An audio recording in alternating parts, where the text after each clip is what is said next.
नमस्कार। मैं कमलेश कबीर आपका एक बार फिर स्वागत करता हूं इस नए एपिसोड में। आज के इस एपिसोड में हम बात करेंगे महाराष्ट्र की राजनीति। उद्धव ठाकरे शिवसेना के नेता या हम कहें कि बड़बोले नेता संजय राउत, उन्होंने एक ट्वीट किया और ट्वीट में ये जानकारी दी कि 5 जुलाई को राज ठाकरे और उद्धव ठाकरे एक संयुक्त रैली करने वाले हैं और उसका जो मुद्दा होगा वो मुद्दा होगा हिंदी भाषा को या हम कहें कि मराठी भाषा की अस्मिता को लेकर। तो जब राजनीति में बिना किसी मुद्दे के या बिना किसी बात के अगर कोई मुद्दा बनाया जाता है तो आप मान के चलिए कि अब जो है वो उस पार्टी की राजनीति या राजनीतिक अस्तित्व जो है वो खतरे में है। और ऐसा ही नजर आ रहा है ठाकरे बंधुओं की इस केमिस्ट्री के बीच में। वैसे अगर आप देखोगे तो ऐसा क्यों हो रहा है? क्या वाकई में कोई भाषा को लेकर विवाद है?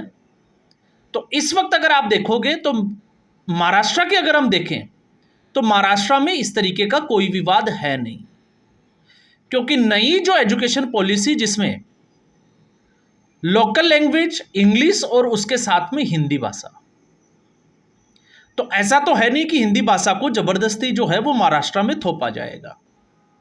और वैसे भी आपको जानकारी के लिए जो है वो पता होना चाहिए, जो उद्धव ठाकरे इसको मुद्दा बनाने की कोशिश कर रहे हैं 3 भाषाओं वाले जो पढ़ाई है उसको, तो अगर आप देखोगे तो जब 2.5 साल के लिए उद्धव ठाकरे मुख्यमंत्री थे तब उन्होंने इसके ऊपर या हम कहें कि इस प्रपोजल के ऊपर सहमति जताई थी। तो फिर अचानक ऐसा क्या हुआ कि अब जो है वो उसमें विवाद खड़ा करने की या इसको मुद्दा बनाने की जरूरत पड़ी? तो फिर आपको समझना पड़ेगा ठाकरे परिवार की राजनीति को। जब तक बाला साहब ठाकरे थे तब तक शिवसेना भारतीय जनता पार्टी के साथ खड़ी दिखाई देती थी या उसके गठबंधन का हिस्सा थी। 2006 तक अगर आप देखोगे ठाकरे परिवार में तो राज ठाकरे जो है वो बाला साहब ठाकरे के पद चिन्हों पर चलते हुए दिखाई देते थे और राजनीतिक वारिस के तौर पर महाराष्ट्र नहीं पूरे देश की जो जनता है वो राज ठाकरे को शिवसेना का उत्तराधिकारी के रूप में देखती थी। लेकिन 2006 में अचानक से बाला साहब ठाकरे ने एक फैसला लिया और उद्धव ठाकरे को आगे कर दिया। राज ठाकरे ने शिवसेना छोड़ दी, ठाकरे परिवार से वो नाराज हुए और उन्होंने महाराष्ट्र नवनिर्माण सेना का गठन किया। 2009 के विधानसभा जो चुनाव थे उसमें मनसे ने चुनाव भी लड़ा और कुछ सीटों पर जीत भी हासिल की। अब ऐसी स्थिति में आपने देखा होगा एक सीट का गणित जो है वो हमेशा उठाया जाता है, माहिम सीट का। वहां पर शुरू से लेकर, क्योंकि आप मनसे की जो अगर आप राजनीति को देखोगे वहां से लेकर 2009 फिर 2014, तो 2009 में जहां मनसे ने वो सीट जीती थी 2014 में शिवसेना ने वो सीट जीती, दूसरे नंबर पे रही मनसे। और 2024 तक आते आते, क्योंकि इस दौरान जो है वो बड़ा राजनीतिक महाराष्ट्र की राजनीति में अगर आप देखोगे तो परिवर्तन हुआ। और परिवर्तन ये था कि 2014 का बाला साहब के निधन के 2012 में जब बाला साहब का निधन हुआ उसके बाद जो चुनाव लड़ा गया उसमें 2014 के चुनाव में भारतीय जनता पार्टी की सहयोगी पार्टी या हम कहें कि घटक दल था शिवसेना। सरकार का गठन हुआ और उसके बाद में जब अगले चुनाव की तरफ हम जाते हैं 2019 में, तो उस वक्त आपको पता होगा देवेंद्र फडणवीस जो कि मुख्यमंत्री थे। 2019 में, क्योंकि अब तक जो अगर आप ठाकरे परिवार का अगर राजनीतिक इतिहास देखोगे तो इस परिवार से कोई भी मुख्यमंत्री नहीं बना। बैकडोर की जो राजनीति की गई सिर्फ वो वहां तक सीमित रहा। और आपको यह भी पता होगा कि बाला साहब ठाकरे से चाहे देश का कितना भी बड़ा राजनेता हो, अगर उसको बाला साहब ठाकरे से मुलाकात करनी होती थी तो उसको मातोश्री जाना ही पड़ता था। लेकिन 2019 में उद्धव ठाकरे की जो महत्वाकांक्षा थी मुख्यमंत्री बनने की, उसके चलते चुनाव भारतीय जनता पार्टी और शिवसेना ने साथ में लड़ा। लेकिन इसका फायदा उठाया शिवसेना ने और हाथ मिलाया कांग्रेस पार्टी और एनसीपी ने। सबको पता है उस वक्त क्या हुआ। और उद्धव ठाकरे उस गठबंधन के, जिस गठबंधन को महाविकास आघाड़ी का नाम दिया गया, उसके मुख्य लीडर के रूप में निकल कर आए और उन्होंने मुख्यमंत्री पद की शपथ ली।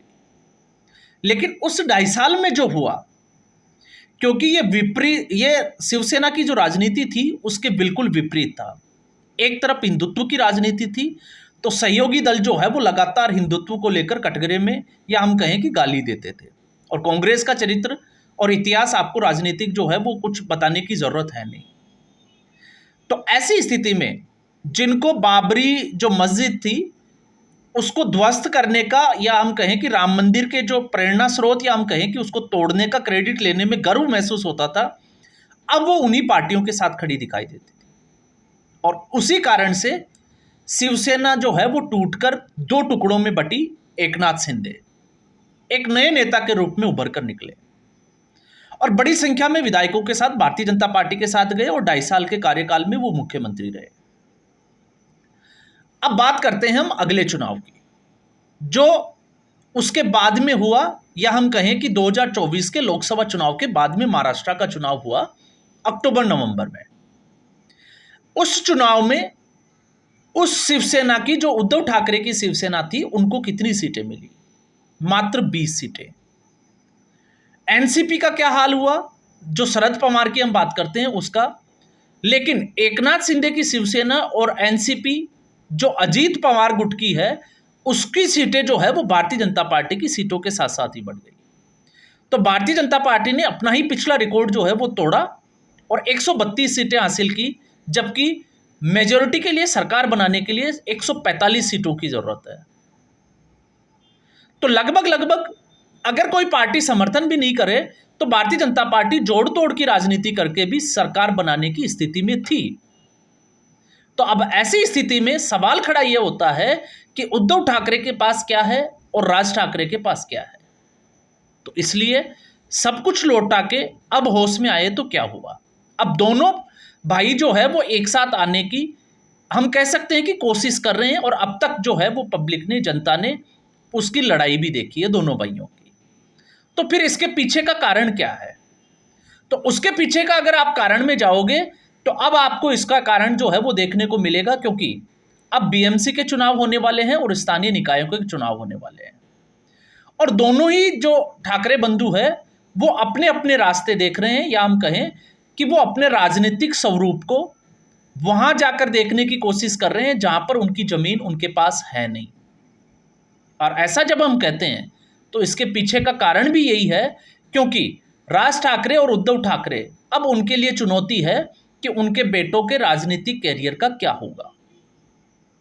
क्यों? आप देखिए राज ठाकरे के बेटे अमित ठाकरे का ट्रैक रिकॉर्ड, जो उन्होंने चुनाव लड़े उसमें उनको कितने वोट मिले।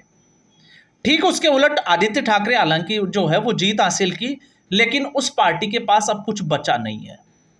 तो ऐसी स्थिति में दोनों मिलकर मराठी जो भाषा है उसकी, या हम कहें कि मराठी अस्मिता का, और ये एक नया मुद्दा बनाकर विवाद खड़ा करने की कोशिश की जा रही है, और उस विवाद के सारे इनको लगता है कि शायद जो है वो कुछ वोट मिल जाएंगे। लेकिन ऐसा धरातल पे नजर आए, ऐसा कुछ होता हुआ दिखाई नहीं दे रहा। क्यों नहीं दिखाई दे रहा? क्योंकि ये काम जिस दिन शिवसेना ने भारतीय जनता पार्टी का साथ छोड़कर, या तो वो किसी गठबंधन में जाती नहीं, और जब गठबंधन में गई तो वो कांग्रेस पार्टी के साथ जाना जो है वो सबसे बड़ी गलती थी राजनीतिक इतिहास की। और उस गलती से उभरना अब शिवसेना के लिए जो है वो बहुत मुश्किल है, क्योंकि उसके बाद में जो घटनाक्रम हुआ वो घटनाक्रम था, आप महाराष्ट्र के चुनाव को एक बार देखिए। लगातार कांग्रेस पार्टी जो है वो वीर सावरकर को गाली दे रही थी। माफी वीर के नाम से जो है वो राहुल गांधी के भाषण आपने सुने होंगे। लोकसभा चुनाव साथ में लड़ा, महाराष्ट्र के विधानसभा चुनाव साथ में लड़ा, चुप रहे। लेकिन जैसे ही चुनाव परिणाम आया उसके बाद में कांग्रेस पार्टी एक बार फिर जो है वो वीर सावरकर के ऊपर हमलावर हुई। ठीक ऐसा ही हुआ राम मंदिर के जो प्राण प्रतिष्ठा समारोह था उसमें। तो जिस तरीके से उद्धव ठाकरे ने स्टैंड लिया वो हिंदुत्व के, या हम कहें कि बाला साहब ठाकरे की जो शिवसेना थी उसके बिल्कुल जो है वो उलट था। और फिर उस कड़ी में जो है वो और भी नाम जुड़ते चले गए, फिर चाहे एम.के. स्टालिन का जो है वो कुष्ठ रोग कहना, या फिर मल्लिकार्जुन खड़गे के बेटे प्रियांश खड़गे जो है उनका स्टेटमेंट हो। तो ये सारा जो घटनाक्रम ये दिखाता है कि शिवसेना जो बाला साहब ठाकरे की शिवसेना थी और आज की जो उद्धव ठाकरे की शिवसेना है, जिसमें अब जो है वो स्टेटमेंट ये आने लगे हैं कि एक अखंड शिवसेना का निर्माण किया जाएगा। तो अखंड शिवसेना की जब हम बात करते हैं तो फिर उसमें उद्धव ठाकरे भी होंगे, उसमें राज ठाकरे भी होंगे, और फिर उसमें एकनाथ शिंदे का नाम भी आएगा। तो फिर सवाल खड़ा यह होता है कि क्या एकनाथ शिंदे जो खुद जो है वो मुख्यमंत्री रह चुके हैं, तो क्या उद्धव ठाकरे उनको मुख्यमंत्री पद के रूप में या उस नेता को स्वीकार करेंगे, या फिर एकनाथ शिंदे जो उद्धव ठाकरे को, या हम कहें कि उद्धव ठाकरे का साथ छोड़ने के बाद में 2.5 साल के लिए मुख्यमंत्री भी रह चुके हैं और उसके बाद में जो चुनाव लड़ा उसमें अपनी सीटें भी बढ़ा चुके हैं, तो क्या वो उद्धव ठाकरे के साथ जाना पसंद करेंगे? और ऐसा क्यों कह रहे हैं? क्योंकि 2024 का जो विधानसभा चुनाव महाराष्ट्र का था, वो आप सीधे तौर से देखोगे कि तो हरियाणा विधानसभा चुनाव में बटोगे तो कटोगे, और उसके बाद महाराष्ट्र के विधानसभा चुनाव में, क्योंकि जिस नारे का हम आधार बनाते हैं तो ये सीधे तौर से हिंदुत्व और हिंदुत्व के खिलाफ एक जो है वो चुनावी जिसको कहें कि संग्राम था, और उसमें जो हिंदुत्व का जो सपोर्ट करने वाली पार्टियां थी, आप देखिए उनका ग्राफ बढ़ गया। उम्मीद नहीं जताई जा रही थी, हम सब लोग आकलन कर रहे थे कि महायुति की अगर कोई कमजोर कड़ी होगी तो वो एनसीपी अजीत पवार गुट होगा, लेकिन आप देखिए अजीत पवार को भी सीटें जो है वो पहले के मुकाबले ज्यादा मिली जो उनके पास थी। तो इसका मतलब साबित हो गया कि इस बार जो है वो ये जो मुद्दा जो था बटोगे तो कटोगे, ये ग्राउंड पे सबसे ज़्यादा चला। तो एकनाथ शिंदे की भी सीटें मिली, बढ़ गई। तो अब सवाल खड़ा ये होता है कि इस उद्धव गुट जो उद्धव ठाकरे जो अपने आप को बाला साहब ठाकरे का विरासत में मिली हुई राजनीति कर रहे हैं, उनकी सीटें आखिर 20 ही क्यों रह गई? तो इसका जब हम जवाब ढूंढेंगे तो हमें मिल जाएगा कि इसका जो उत्तर है वो है क्या। और दोनों भाई जो अब इस राजनीति में एक साथ आने का प्रयास कर रहे हैं, और जब हम ये कहते हैं तो उसका प्रारूप पे राज ठाकरे का अगर आप स्टेटमेंट देखोगे तो स्टेटमेंट ये है कि किसी भी पार्टी का झंडा नहीं होगा। ऐसा क्यों? ऐसा इसलिए क्योंकि ये मुद्दा जो है जिसको हम कहें कि बिना बात का बिना हाथ पैर का मुद्दा है, ऐसे में कितने लोग साथ आते हैं, और अगर झंडे लेकर आते हैं तो पता चल जाएगा कि उद्धव ठाकरे के साथ कितने लोग हैं और मनसे के साथ कितने लोग हैं। तो इससे बचने का रास्ता भी जो है वो इसमें एक जिसको कहें कि कोशिश की है कि किस तरीके से बचाव किया जाए। तो ये लड़ाई जो है वो अगर देखें तो बीएमसी और स्थानीय निकाय के चुनावों के साथ साथ अपने बेटों की राजनीति बचाने का या उनका राजनीतिक कैरियर को बचाने का एक प्रयास भर है। नतीजा क्या होगा वो 5 जुलाई के बाद जो है वो सब पूरे देश को पता चल जाएगा। तो आज के एपिसोड में बस इतना ही। उम्मीद करूंगा वीडियो एपिसोड आपको पसंद आया होगा। वीडियो को लाइक करें, शेयर करें, चैनल जरूर सब्सक्राइब करें। धन्यवाद।